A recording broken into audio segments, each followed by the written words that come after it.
जय गुरु। आगे और सुंदर वीडियोस पाने के लिए चैनल को सब्सक्राइब कर रखें और बेल आइकन प्रेस करना ना भूलें। धन्यवाद। जय गुरु।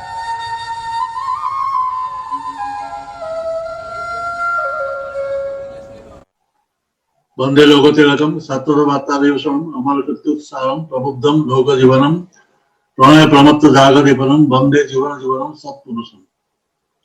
परमाराध्य परम प्रेम श्री ठाकुर आचार्य परम प्रतिभा सिद्धाचरण सत्संग उपस्थित इंदौर सत्संग बिहार की ओर से आयोजित सत्संग में जो जुड़े हुए हैं हमारे दादा माता, सबको मेरा आंतरिक प्यार भरा जय गुरु।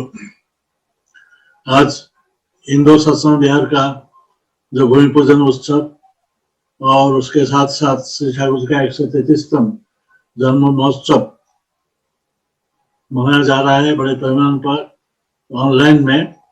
और इसमें मेरे को भाग लेने के लिए हमारे निरंजन सुबोधी भाई ने कुछ दिन पहले अनुरोध किए थे। इंदौर में गया था कुछ साल पहले, जैसे हमारे नरेंद्र भाई ने अभी बताया है, इंदौर में गया था। इंदौर से उसी समय मैं महाकालेश्वर मंदिर देखने के लिए उज्जैन भी गया था। जहां तक महाकालेश्वर मंदिर का सवाल है, ये महादेव शिव मंदिर है। हमारे एक 7 तीर्थ के बारे में कहा गया है, जो तीर्थाटन करने से मनुष्य को मोक्ष प्राप्त होता है। जैसा अयोध्या, मथुरा, माया, काशी, कांची, अवंतिका, पूरी द्वारावती सप्तार्थे मुख्यदायिका, ये 7 तीर्थ जो है अयोध्या, मथुरा, माया होचे हरिद्वार, काशी विश्वनाथ, काशी कांची जो साउथ इंडिया में है, काशी कांची, अवंतिका तो है उज्जैन है। ये जो सप्तम 7 तीर्थ है, ये 7 तीर्थ में जाने से मनुष्य को मुक्ति मिलता है। और जब मुक्ति के बारे में बातचीत हो रही थी, हमारे सर्वग्राही ने मुक्ति बारे में बोल रहे थे। ये जो मुक्ति क्या है, हमारा जो चतुर्भुज फल प्राप्ति कहा गया, हमारे धर्म अर्थ काम मोक्ष, मनुष्य जीवन का 4 चतुर्भुज फल प्राप्ति जीवन का लक्ष्य है। इसमें मुख्य प्राप्ति का होता है धर्म अर्थ काम मोक्ष। ये जो काम का बात है, मोक्ष का बात होता है, ये मुख्य होता है कि हम सोचते हैं कि मृत्यु के पश्चात मुक्ति हमको मिलेगा। हमारे देश में ऐसा एक कथा प्रचलित है, मुक्ति के लिए बहुत सारे वेद का कर्मकांड से बहुत कुछ अनुष्ठान किया जाता है मुक्ति प्राप्ति करने के लिए। जो लाइफ मुक्ति प्राप्त हो जाता है वो अपने आप को धन्य माना करता है और उसका जीवन सार्थक होता है। ये जो मुक्ति के बारे में कहा गया है, मरणोत्तर मुक्ति, मरण के बाद जो मुक्ति कहा है, ठाकुर जी इसको पसंद नहीं कहे। ठाकुर बोलते हैं ऐसा मुक्ति होता है तो उसमें मेरा लेना कुछ भी नहीं है। मैं चाहता हूँ जीवन मुक्ति। जीवन मुक्ति मतलब हमारे जितने सारे वृत्ति प्रवृत्तियां है, हमें काम, क्रोध, लोभ, मद, मात्सर्य, अहंकार, गर्व, धर्म, अभिमान, घृणा, लज्जा, संकोच, हमारे आत्मप्रतिष्ठा का भाव, कपड़ता, संकीर्णता, इंफिनिटी कॉम्प्लेक्स इत्यादि इत्यादि, जितने सारे वृत्ति प्रवृत्तियां हैं, ये वृत्ति प्रवृत्ति का जो बंधन है, बंधन से हमको मुक्त होना है। ये बंधन से मुक्त होके हम जीवन मुक्त जीवन यापन करें। जब हम जब वृत्ति प्रवृत्ति के अधीन होकर जीवन मृत अवस्था में है, तो मैं लिविंग डेड, मैं जीवन मृत अवस्था में है, हम जीवन मुक्त चाहें। मृत्यु के पश्चात ऐसा यदि कोई जो मुक्ति लाभ करता है, जो अपना वृत्ति प्रवृत्ति को अपना अधीनस्थ कर सकता है, उसके अधीन में जाके उसको अपने बस में लाता है, वो ये जीवन में जीवन मुक्त अवस्था जीता है। और मरणोत्तर मुक्ति से कुछ होता है, मृत्यु के पश्चात वो आके उसका कदम चुमेगा। यहाँ तक श्री ठाकुर जी ने बढ़ाया है। इसीलिए ये जो जीवन काल में जो मुक्ति के बारे में ठाकुर कहे, वृत्ति प्रवृत्ति हमारे अंदर है, ये वृत्ति नेगेटिव कॉम्प्लेक्सेस है, इसका पॉजिटिव साइड भी है।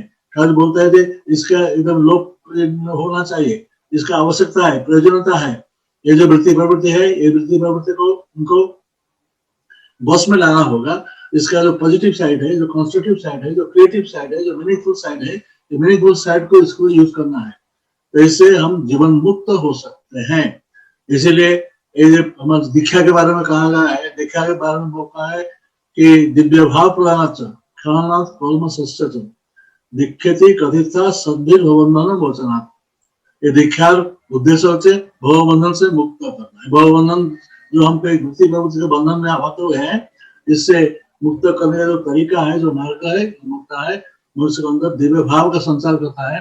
दिव्य भाव पर ख्याल कर्म समस्त जो कर्म कौन से करना है उसको ख्यालित करती है और दिव्य दिव्य भाव पर दिख्यति कथित सर्वे वर्णन मोचना, समस्त बंधन से जो मुक्त होता है वो दीक्षा होता है।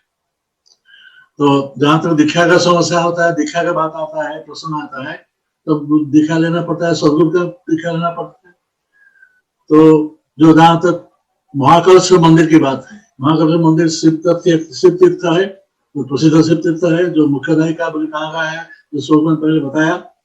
तो ये जो शिव महिमा स्तोत्र में ऐसा कहा गया है कि शिव जी का जो गुणवर्णन करने के लिए अगर कोई उनका गुणवर्णन कर नहीं सकते, उनका इतना असीम गुण का अधिकारी होते हैं, उनका गुणवर्णन करने के लिए कोई सक्षम नहीं होते। यहाँ तक कि माँ शारदा अगर यदि स्वयं उनके गुणवर्णन करने की कोशिश करेंगे, वो भी इसको संपन्न नहीं कर पाएंगे। तो ये शिवम सूत्र की बात है। वही शिवम सूत्र दूसरी जगह को आया है, शिवे रुष्टे गुरुस्त्राता गुरु रुष्टे नगश्चर, अर्थात शिव जी हमारे से नाराज होते हैं तो हमको गुरु रक्षा कर सकते हैं। अगर गुरु नाराज होते हैं तो कोई किसी का हिम्मत नहीं हमको रक्षा कर सकेंगे। से गुरु सर्वदैवमय, गुरु सर्वश्रेष्ठ होते हैं, और जो गुरु श्रेष्ठ होते हैं वो इस पुरुषोत्तम होते हैं। गुरु तो बहुत होते हैं, हमारे देश में गुरु के अभाव कमी कुछ नहीं है। एक महाकुंभ मेला में आप जाएंगे, आप देखेंगे लाखों के तादाद में गुरु आप देखेंगे, वहाँ बहुत साधु संत आप देखेंगे। वो साधु संत सबके सदगुरु नहीं होते हैं। वो सदगुरु जो हमारे अतीत को जानते हैं, वर्तमान जानते हैं, भविष्य को जानते हैं, हमको जो सही भाग का दिखाने वाले हैं, ऐसा सदगुरु कोई नहीं होते हैं। वो सब साधु संत साधन भजन कुछ किए हैं, लेकिन उनका साधन भजन इतना यहाँ तक नहीं जाए है। इसीलिए स्वामी जी ने इस बात को कहा था, there is a special class of world teacher over and above the ordinary spiritual avatars and masters. When they command, the lowest to the low can become Mahatma. He is the highest God in human form. So there is a special class of world teacher. Special class of गुरु होते हैं जो world teacher होते हैं, जगत गुरु होते हैं। ये जगत गुरु जो होते हैं, वही जगत गुरु क्या करता है, वही तेरे मनुष्य को सही मार्ग को बता सकते हैं। World teacher, special class of world teacher. लाखों तादाद में गुरु साधु के बीच में एक एक आते हैं जो वर्ल्ड टीचर कहते हैं, जो एक ही शब्द में हमारे शास्त्रों ने उनको चिन्हित की गई है कि वो नाम है पुरुषोत्तम, जो सर्वोत्तम पुरुष होता है, जो सबको उत्तम रूप से परिपूर्ण करते हैं, वही पुरुषोत्तम होते हैं। ये जो पुरुषोत्तम होते हैं, ये पुरुषोत्तम कैरेक्टर्स के बारे में अभी बोलने के लिए मेरे पास समय नहीं है। मैं इतना कहना चाहता हूँ, पुरुषोत्तम जो होते हैं वो सर्वदेवमय होते हैं। सर्वदेवमय गुरु काले न अवच्छेदात, ऐसा मनुष्य में कहा गया है।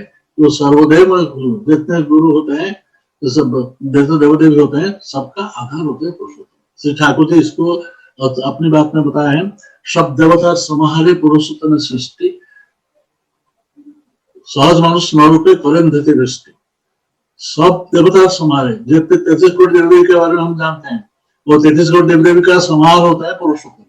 वही पुरुषोत्तम जो आते हैं सहज मानुष न रूपे करण, जब आते हैं एकदम साधारण मनुष्य के रूप में आते हैं, एकदम जैसे हमारे उनके बीच में कोई तफात नहीं होता है। साधारण मनुष्य और पुरुषोत्तम जो होते हैं, सदगुरु जो होते हैं, वही मनुष्य के रूप में जो आते हैं, उनका हमारे लिए कुछ तफात नहीं होता है। परम पूज्य पास से दादा ने इस बारे में मेरे को एक बात बोले थे, मैं बहुत जगह में बोल चुका हूँ, इसको एक्सप्लेन करने के लिए। परम पूज्य पास दादा में जा रहा था, मेरे परम पूज्य पास से वरदान है भेजे थे अगरतला में एक उत्सव में जोड़ने के लिए। बहुत साल की बात, बहुत पुरानी बात है। तो जाने के टाइम में मैं कोलकाता होकर जा रहा, कोलकाता में उस टाइम परम दादा रहे थे काकुड़गंज बड़ी। वहां होते हुए मैं एयरपोर्ट जाऊंगा, मैं परम दादा को प्रणाम करते हुए मैं कहा कि मैं जा रहा हूँ उस समय भाग लेने के लिए, और श्री ठाकुर ने क्या बोलूं। परम दादा कह रहे, तुम जो जानते हो बोलोगे उनके बारे में, ठाकुर जी के बारे में। आपसे मैं सुनना चाहता हूँ, आप 2 लाइन बोल रहे थे, बहुत अच्छा होता है, ये मेरे लिए बहुत पासे हो जाएगा ना। मैं नहीं जानता हूँ ठाकुर जिसको तुम बोलते हो, वो ठाकुर हम जैसा ऐसा, उनके 2 हाथ था, 2 कान था, 2 आंख था, 2 पैर था, और सब कुछ हमारे जैसे, हम जैसे सबको उनका सब ऐसे ही था। उनका मन भी जैसा हमारा ऐसे था। लेकिन मैं देखा जो ठाकुर वो हमारे हम जैसे सोचते हैं नहीं सोचते थे, हम जैसे देखते हैं वो नहीं देखते थे, हम जैसा सुनते हैं वो नहीं सुनते थे, हम जैसा करते हैं वो नहीं करते थे। उनका सब कुछ चलन बोलन सब कुछ हमसे तफावत था। यही जा कुछ मैं ठाकुर जी के बारे में जानता हूँ, मैं समझता हूँ। तो दादा बहुत कुछ हो गया, इससे काफी हो गया, तो प्रणाम करके मैं चला गया अगरतला। जब इस बात में वहां बोला हॉस्टल में, और इतना तो ताली का गड़गड़ाहट हुआ था, मैं बहुत आश्चर्यचकित हो गया था। लोग इतना प्रशंसा कर रहे थे। मेरी बात नहीं है, परम पूज्य श्री दादा की बात है। जो मनुष्य के रूप में आते हुए मनुष्य से एकदम पूरा टोटली डिफरेंट होते हैं। ऐसा जो व्यक्ति विशेष होते हैं वही तो पुरुषोत्तम होते हैं। ये हमारे जन्म जन्म का सौभाग्य है, उनका पितामाता का सुकृति है, और उनका अहितुकी कृपा है, जिस वजह से उनको हम प्राप्त हुए हैं, सद्गुरु के रूप में प्राप्त हुए हैं।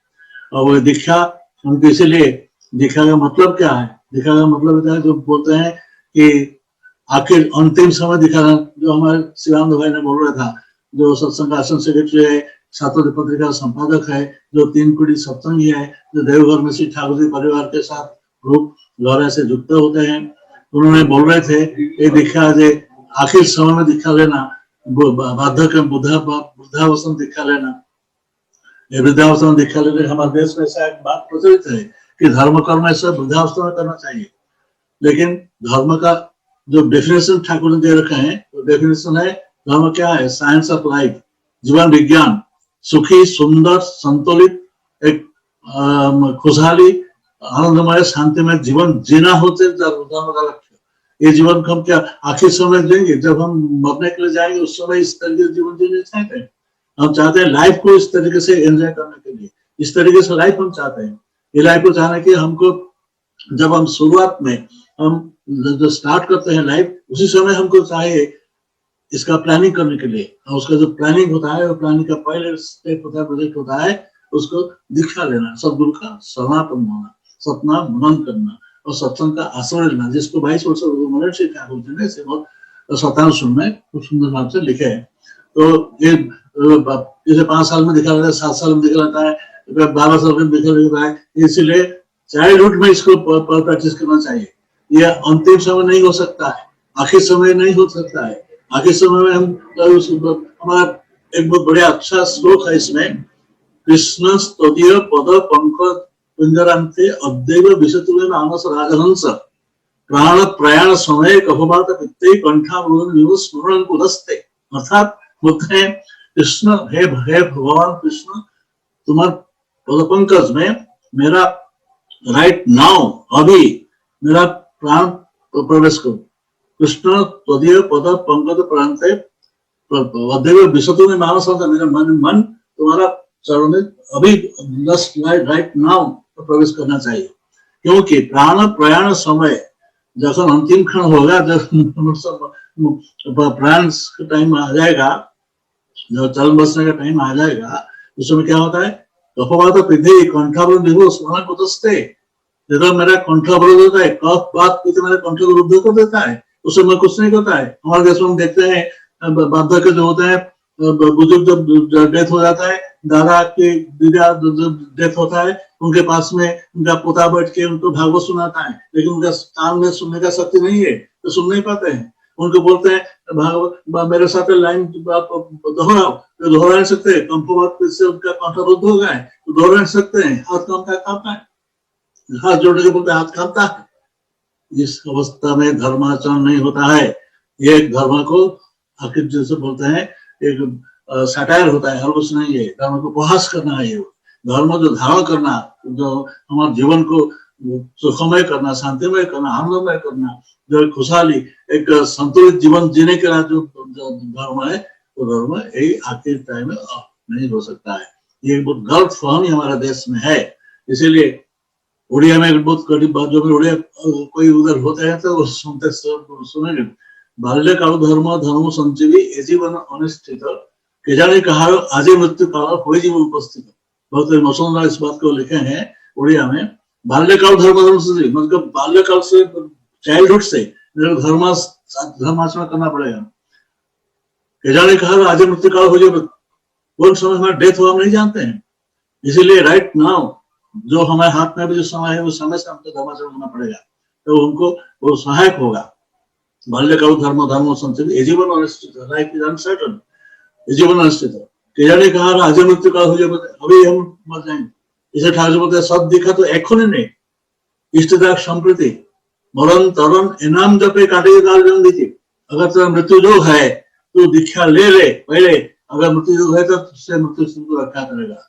दीक्षा होती है मृत संजीवनी दीक्षा, जो मंत्रों को मिलता है, जो सतनाम को मिलता है, ये सतनाम होता है मृत संजीवनी सतनाम। ये होती मृत्युंजय मंत्र इसको बोलते हैं। ये जो महामृत्युंजय मंत्र है, ये मंत्र को ले पहले ले, अगर तो डूबने के लिए डुबकी देने के लिए जाता हूँ, नदी में स्नान करने के लिए, तालाब में स्नान करने जाता है, उसे पहले दिखा लेके जाओ। कौन क्या सर्टेनिटी है तो तुम डुबकी लगे उठ नहीं पाओगे वहां से।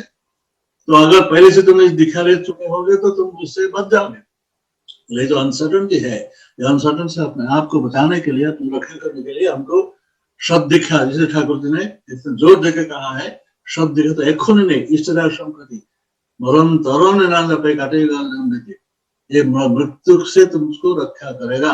ये जो दीक्षा है महामृत्युंजय दीक्षा है। तो ये जो मंत्र है, ये मंत्र हमको मिला है, जो सतनाम है, इसको सतनाम बोलते हैं, सतमंत्र बोलते हैं, इसको अजपा बोलते हैं, इसको परम ब्रह्म भी बोलते हैं। और ये जितने सारे मंत्र है, सब मंत्र का उत्सव स्वरूप ये है, ठाकुर जी बोले हैं। तो जितने सारे मंत्र का, सब मंत्र का सब उत्सव स्वरूप बीज स्वरूप होते हैं। सर्वबीजात्मक मंत्र होता है, सार्वजनिक मंत्र होता है, सर्वकालीन मंत्र होता है। और इस मंत्र का प्रतीक जो आते हैं पुरुषोत्तम, जो खुद एक मंत्र का प्रतीक होते हैं, इसीलिए मंत्र खूब शक्तिशाली होता है।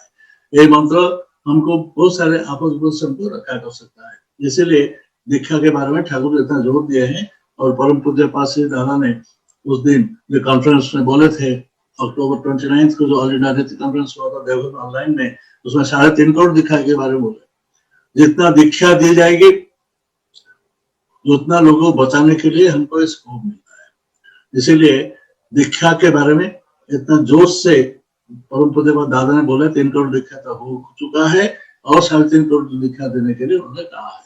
तो ये दीक्षा को अभी हमारे जो इस कोरोना वायरस चल रहा है, ये कोरोना वायरस में हम देख रहे हैं कि कोरोना वायरस में कोरोना जितना रफ्तार से फैल रहा है तमाम विश्व भर में, उससे ज्यादा रफ्तार से फैल रहा है हमारे ये वैद्युतिक गणमाध्यम से सत्संग में। ज्यादा से ज्यादा लोग आज गांव में, जनपद में, शहर में, नगर में, देश में, विदेश में, कोने कोने में आज ये सत्संग हो रहा है। और इससे ज्यादा रफ्तार से ठाकुर जी बात आज जोर से फैल रहा है। और इसीलिए आज दीक्षा लेने के लिए सर्वत्र जो कर्मी हैं वो कोशिश में लगे हैं अपने अपने में और दीक्षा लेने के लिए। तो इसीलिए आज दीक्षा ऊपर ठाकुर जो जोर दिया है, दीक्षा बिना, दीक्षा लेके हमको सब कुछ स्टार्ट करना पड़ेगा। तो दीक्षा के बारे में ठाकुर जी की बात जो थोड़ी बहुत बात मैंने आपको बताया, दीक्षा लेने से हमको दिखाना पड़ा सदगुरु का दिखाना पड़ा। जो सदगुरु है सर्वश्रेष्ठ होते हैं, सर्वोत्तम होते हैं, जो पुरुषोत्तम का रूप में आते हैं, जो संधिक्षण में आते हैं, जो समस्या समाधान करने के लिए आते हैं। और ये सदगुरु का जो सारे लक्षण है, बहुत सारे लोग के लक्षण जानते हैं, वैशिष्ट पड़े है, वो सर्वदेवमय है, वो जोगोपयोगी है, वो सबका पूर्वोत्तम पूरक होता है, जितने सा अवतार पुरुष सबका पूरक रूप आते हैं। और भी उनका 2 लक्षण है जो ठाकुर जी ने विशेष लक्षण बोले हैं कि उसको भी हमको जानना चाहिए। जो पुरुष जब आते हैं, मनुष्य स्वर में जो आते हैं, उनका और 2 लक्षण होता है, लीला होता है। वो लक्षण क्या है? पुरुषोत्तमेर कृति आचरण तिनी ना बोझाले बोझे कौन जन। ये मनुष्य के रूप में जब से आते हैं, उनका सारे आचार आचरण को हम समझ नहीं पाते हैं। हमारा ज्ञान लिमिटेशन है, हमारा उपलब्धि लिमिटेशन है, तो हम उनको समझ नहीं सकते हैं।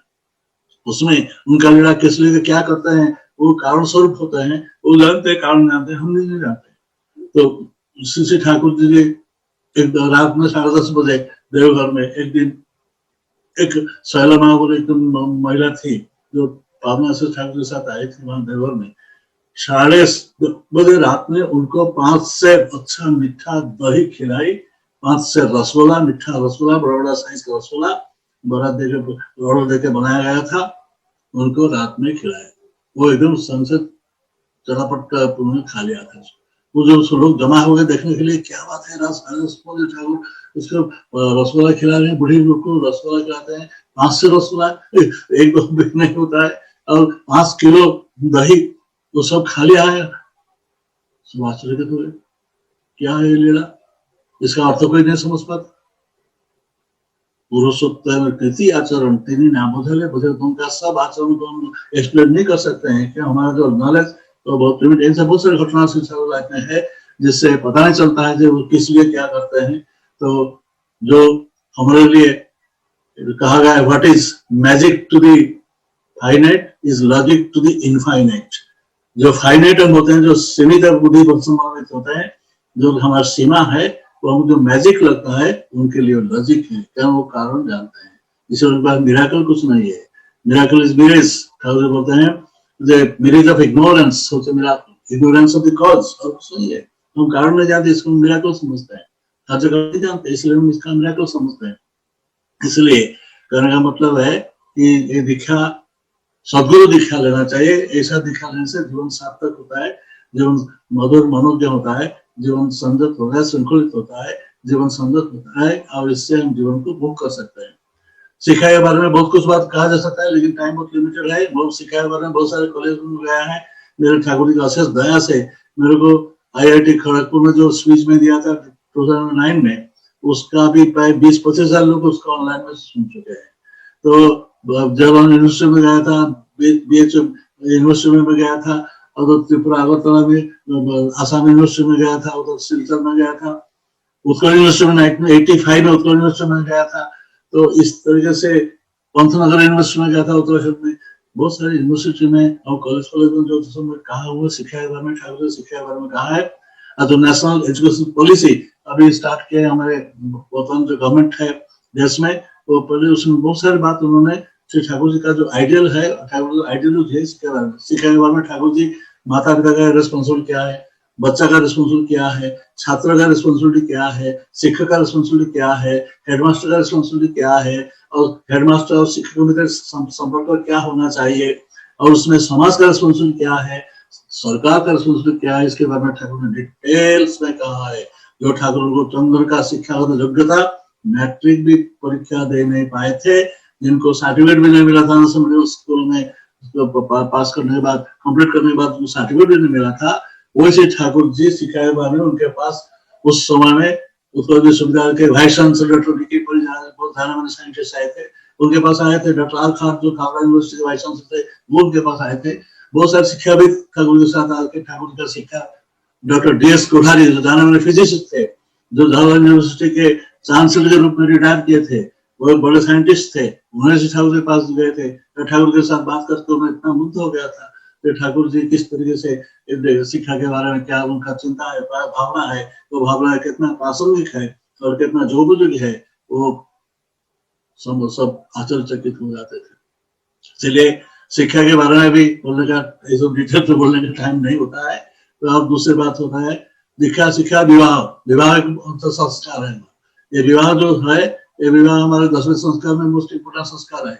विवाह में पुरुष करता है उद्वाह, पत्नी करता है विवाह, ठाकुर बोलते हैं। पुरुष ऊपर दिखे तो खींचता ले जाता है, और पत्नी समस्त सबक को वहन करता है। ससुरबाड़ी, पितरालय, ससुरालय सब में उनको वहन करती है। इसका एकमात्र उद्देश्य होता है क्या, विवाह का जो सुप्रदन का उन्नयन सुप्रदन ठाकुर बोले हैं, जो विवाह का मोस्ट इम्पोर्टेंट उद्देश्य होता है। प्रत्येक नारी, ऑलमोस्ट ऑल वुमेन, ये चाहती है कि पुरुष गृहिणी होंगे और सुसंतान जननी होंगे। सुपुरुष का मतलब आदर्श पुरुष, पुरुष जो है इष्टपने प्रज्ञा का अधिकारी होती है, और वही पुरुष के प्रति छूटती है महिला, वो श्रेष्ठ संतान की माँ बनती है। हर ऑलमोस्ट ऑल नारी चाहती है सुसंतान का जन्म होने के, सुपुरुष का गृह होने के लिए। तो इसीलिए विवाह में जो आजकल चलता है, जो विवाह चलता है, उस दिन इस बात में होता था, अभी विवाह में बहुत सारे डिस्टर्शन आ गए, विकृति आ गया है। इसमें हम देखते हैं कि विवाह में अभी जो लव जिहाद हो रहा है, वो इंटरफेथ मैरिज हो रहा है, सेम सेक्स मैरिज हो रहा है, लिव इन रिलेशनशिप हो रहा है, सारे डिस्टर्शन होता है विकृति का। ठाकुर बोलते हैं डिस्ट्रक्शन को कोई रिपेयर नहीं कर सकता, करेक्ट नहीं किया जा सकता है। डैमेज जो होता है तो डैमेज को रिपेयर कर सकता है, लेकिन डिस्ट्रक्शन रिपेयर किया जाता है। विवाह के बारे में ठाकुर जी जो सब बातें बोले हैं कि বিয়ের ব্যাপারে সবার আগে বর্ণের হিসাব করিস, তার সাথে বংশটাকে বেশ খতিয়ে দেখিস, বংশ দেখে শ্রদ্ধা হলে স্বাস্থ্য দেখিস কেমন তার সাথে বাজিয়ে নিবি স্বভাব অভ্যাস স্বভাব, এসব গুলি পরস্পর মিলেই যদি যায়, বিদ্যা দেখিস কেমন তার কর্মে ওজন পায়, এসব গুলো পরস্পর মিলিয়ে দিলে বিয়ে প্রায় দেখবি ঠাকুর না খুব মারবে না মিশিয়ে। ठाकुर का फॉर्मूला है, ये सब फैक्टर्स को देखना होगा। एवं नारी के पास में ठाकुर बोलते हैं नारी चाहती है सुसंतान होने के लिए, उसको परिवार में किस तरीके से चलना होगा, जिस चलने से उसका सुसंतान का जन्म हो सकती है। इसमें ठाकुर बोलते हैं ससुर शाশুড়ি देवर ननद जा जावले निये पारिपार्श्विक मानुष गुरु सब सकले दिए अभ्यास व्यवहार जेमनी नारी एदर प्रति तेमनी नारी लभे निश्चय श्रेष्ठ सुसंतति। ये सब करने का मतलब होता है, आज नारी समझते हैं बोझा समझते हैं, ससुर सास को सेवा करना नहीं चाहते हैं। आज चाहते हैं परिवार जो हमारे देश का जो परिवार का संज्ञा था वसुधैव कुटुंबकम, जो परिवार गणना उदार चरितांतु वसुधैव कुटुंबकम, ये हमारा देश का पूरा ग्लोबल फैमिली वसुधैव कुटुंब परिवार। आज हमारा परिवार हो गया न्यूक्लियर फैमिली।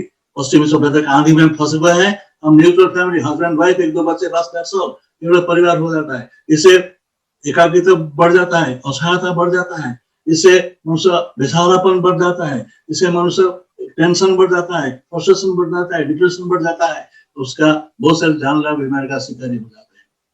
तो जो परिवार है, ये परिवार में सबका ससुर ससुर देवर नंद ठाकुर ने कहा है, देवर जेठानी ससुर सास ये सबका जो सेवा करना, इसका पारिपार्श्विक परिवेश के मतलब होता है सुसंतान का जननी होने के लिए अपना गरज में अपना संतान का भविष्य में हमको, क्योंकि महिला माँ जो होती है अगर संतान विपदगामी होता है सबसे ज्यादा सफर करती है मदर, क्योंकि वो जो सैक्रिफाइस करती है, जो सफरिंग करते हैं, उससे कोई ज्यादा नहीं हो सकता है।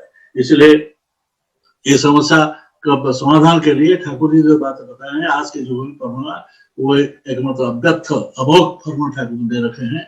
इसको जितना हम सत्संगी कोशिश करते हैं सत्संग परिवार में इसको पालन करने के लिए, तो ये सब को हमको मानना होगा।